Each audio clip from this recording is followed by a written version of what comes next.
What is up, YouTube? Third Impact here, coming at you with the 21st episode of Kill La Kill, titled Incomplete. Now, you know me, you know Third Impact, and you know how every week my Kill La Kill reviews roll around and I don't really have a lot bad to say about the episodes. I really like Kill La Kill, and I really loved this episode. On an individual basis, this episode was amazing. But I do have to note that this episode it grounded where I felt this series might be going in these last 3 episodes. And what I mean by that is, Trigger is great with the pacing, with pulling things out of left field, throwing curveballs, and we don't know what's going to happen in these 3 episodes. Things could escalate to crazy, crazy levels. But this episode, at least, it was mainly focused on the fight and Ryuko taking Junketsu off, which was great and needed this episode for all these things to happen. But I still felt like they could have thrown more in there, and that they're really setting it up between downplaying Nui in this episode. I felt a lot of my Nui theories I'm going to have to throw out the window because I feel like Nui isn't as important as I thought she was anymore. She can't wear a kamui, and she is afraid of the scissor blade, we think. So that's a thing. But just the way it was set up with Satsuki mentioning the scissor blades being the only thing that can defeat life fibers completely, Ryuko really becoming an awakened Super Saiyan at the end of the episode, and Shinra Koketsu still being hyped for like 3 episodes now. That's rare that Kill La Kill introduces something like that and then milks it for 3 episodes without telling us anything. It has to be in the next episode. But with only 3 left, it seems very obvious that it's going to be Nui uses Shinra Koketsu to consume Satsuki. Satsuki and Ryuko have another final battle. They both become extra powerful after that fight. Combine the scissor blade, defeat Ragyo. It's really setting it up for like a pretty formulaic home stretch, but we still have no idea what's going to happen. So I'm going to just hold out on that one, and I know Trigger's just gonna pull some crazy shit for these last couple episodes, but I just got to get that out of the way. But with that out of the way, let's jump into the actual episode. So obviously, the first jarring thing of this episode is the opening scene. Now, this opening scene, it featured Ryuko, Nui, and Ragyo, who we now all know to be family. Naked, in a bed, being all naked and stuff. And it was like, wow, I liked it for Nui. Because, you know, Nui, I like Nui, and Nui hasn't really been portrayed sexually before, so that was really cool. But did Ragyo have her chin in someone's butt at one point? Like, it was that there was one frame there that just looked so weird. I have no idea, but that was strange, but it was cool at the same time, and it conveyed how Ryoko had been won over by clothing, won over by Ragyo and Nui, and that she was now in love with them. And then this was just later exemplified when, after she's taken over by Junketsu, she grabs Nui and just makes out with her, just shoves her to the side, and it's like, for luck, and then flies away. It's like, that was a little strange, you know, for the sister thing, and for the she killed your father, and the whole series has been you trying to kill her thing. But that was cool. As a Nui fan, that was kind of cool. And then we begin the episode after this opening scene. Well, this opening scene technically occurred during the last episode. Then we begin the real episode when Ryuko lands on the SS Naked Sun, or Soul, and is about to fight Satsuki in Senketsu, who transforms. It's great. She has this awesome battle pose, and they're ready to go.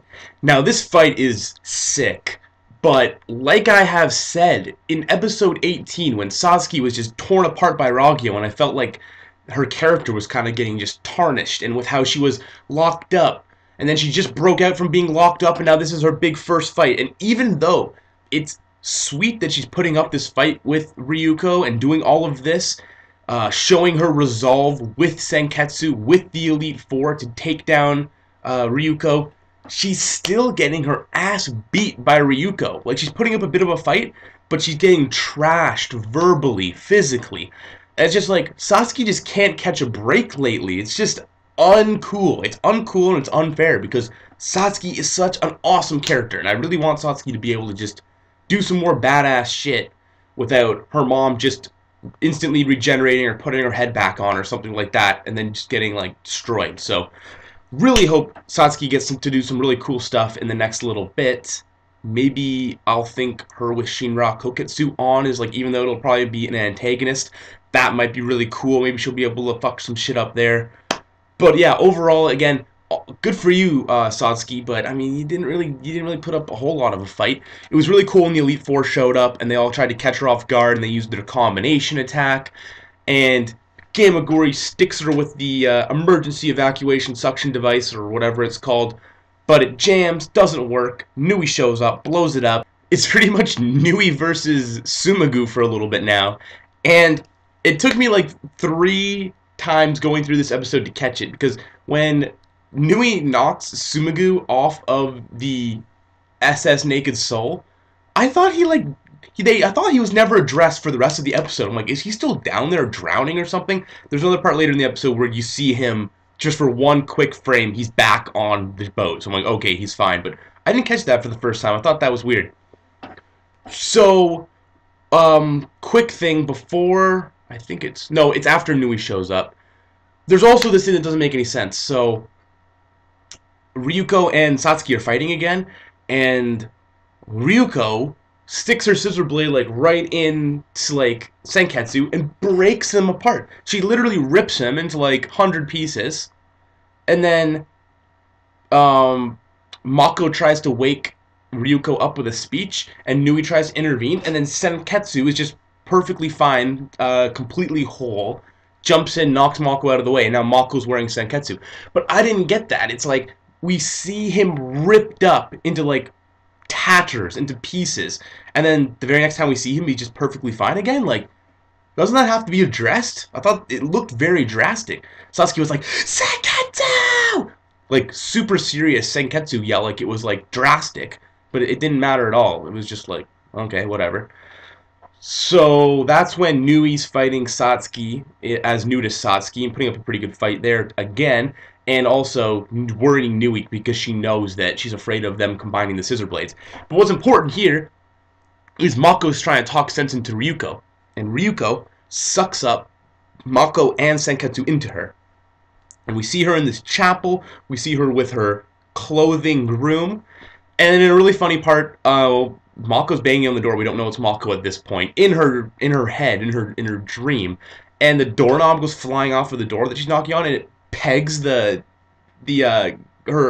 clothing groom in the back of his head, and he just gets knocked out. That was hilarious. That was so weird to see inside of her head and done by Mako. But it makes sense. Mako would have the power to do something like that.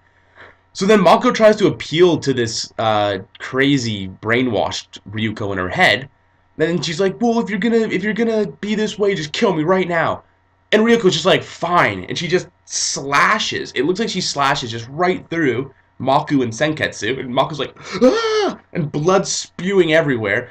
And then for some reason it kind of looks like Senketsu kind of rises up. Like, it almost looked like he took the blow for Mako, but I'm pretty sure they both got hit. And Ryuko looked shocked and like blood spraying on her. And I figure, or I guess this is what it takes. Ryuko realizing the guilt after killing Mako in her head is what snaps her back into reality and brings her back. She expels Mako and Senketsu from her body, along with all of this, the same intergalactic star power stuff that we saw in episode 12 when Satsuki and Ryuko almost come to a head. So it's weird. I'm not sure where that power comes from or what that is, but it looked really cool. And it goes flying out like giant tidal waves again, pushing everybody away and stuff like that. So that's really cool. But yeah, so her killing Mako inside of her head doesn't do anything to Mako. Mako and Senketsu are perfectly fine, and it snaps her out of it. So, hooray! But that was like very, very strange anime logic snapping out of it. But, you know, whatever. So then Ryuko is... I don't know. At first I didn't think that it worked because I'm like, oh, Mako's fine, Senketsu's fine, and she just pushed them out. Nui still thinks that she's under mind control as well. She's like, oh, it didn't work? Alright, well, let's sink this boat. And it's really cool. She turns her scissor blade into, like, its decapitation mode. and it's awesome. It's like a double scythe mode. I wish that we had seen this before episode 21. It's really cool looking. But as soon as she turns it, she gets the scissor blade from Ryuko thrown at her, and it impales right in the back and pins her to the ship, and blood's everywhere, and she's like, what's going on? But she still has a smile on her face, so the next episode could just begin with her disappearing. Come fight me at Honnoji Academy with Lady Ragyo and we'll trick you again, because she still has Shinra Koketsu, so that's still going to be a thing. But that was really awesome. And then what's even more awesome, which is almost ridiculous, was pretty over the top, was Ryuko ripping Junketsu off of her, because I forgot to mention that before.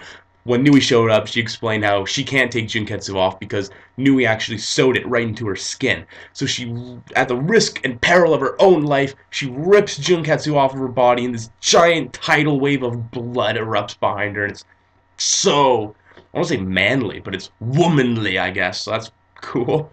And another weird thing, so Junketsu is like completely obliterated and destroyed, so Satsuki, is she just stuck as a nudist now for the rest of the series? I mean, other than Shinra Koketsu, of course. But Junketsu's gone for good by the looks of it. I mean, it exploded into a giant tidal wave of blood. And yeah, like, I mean, amazing episode. Great individual episode. Just, you know, my comments at the beginning.